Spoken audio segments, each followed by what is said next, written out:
গণতন্ত্রের প্রতি শ্রদ্ধাশীল এবং এটা সবসময় গণতন্ত্রকে আপহোল্ড করে। কিন্তু গণতন্ত্রের সংজ্ঞাটা বলতে কী বোঝায় সেটা আমাদের মানুষের মধ্যে কিছুটা সময় বিভ্রান্তি সৃষ্টি করে।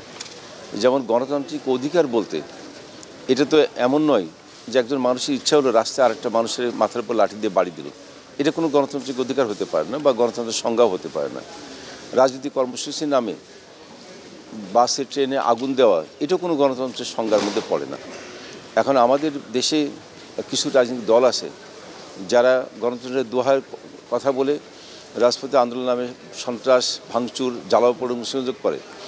এদের এই সমস্ত সন্ত্রাসী কর্মকাণ্ডের বিরুদ্ধে আইনগত ব্যবস্থা নিলেই তখনই বলা হয় যে দেশে নাকি গণতন্ত্র নেই। গণতন্ত্রের সংজ্ঞাকে এইভাবে বিশ্লেষণ করার কোনো সুযোগ নেই। আমরা মনে করি মানুষের কথা বলার সুযোগ আছে এবং এখন গণতান্ত্রিক একটা শাসন ব্যবস্থার মধ্যেই দেশ আছে। মূল্যস্ফীতি সারা পৃথিবীতেই আছে, এটা তো আমাদের জানতে হবে যে 2020 এবং 21 সালে 2 বছর করোনার মহামারীর কারণে সারা পৃথিবীতে একটা অর্থনৈতিক বড় ধাক্কা ছিল এবং সেই দুর্যোগ কাটিয়ে ওঠার আগেই আমাদের রাশিয়া ইউক্রেন যুদ্ধ, পরবর্তী আরও 22-23 সালে এই 4 বছর সারা পৃথিবীতে একটা অর্থনীতির উপর একটা বড় ধাক্কা এসেছে এবং বৈশ্বিক অর্থনীতির এই মন্দার মধ্যে সারা পৃথিবীতে কিন্তু মূল্যস্ফীতি আসে। মূল্যস্ফীতি শুধু বাংলাদেশে নয়, হ্যাঁ, তবে পৃথিবীর অনেক দেশ এই মূল্যস্ফীতি বা অর্থনৈতিক এই ধাক্কাটা কাটিয়ে সামলে উঠতে পেরেছে। আমরা এখনও সেটা হয়তো পুরোপুরি পারি নাই। সরকার চেষ্টা আছে যে এই অর্থনৈতিক মন্দা কাটিয়ে আমাদের মূল্যস্ফীতি কমিয়ে মানুষের মধ্যে সহনশীল একটা অবস্থা তৈরি করা, সেটার জন্য সরকার পদক্ষেপ নিয়েছে।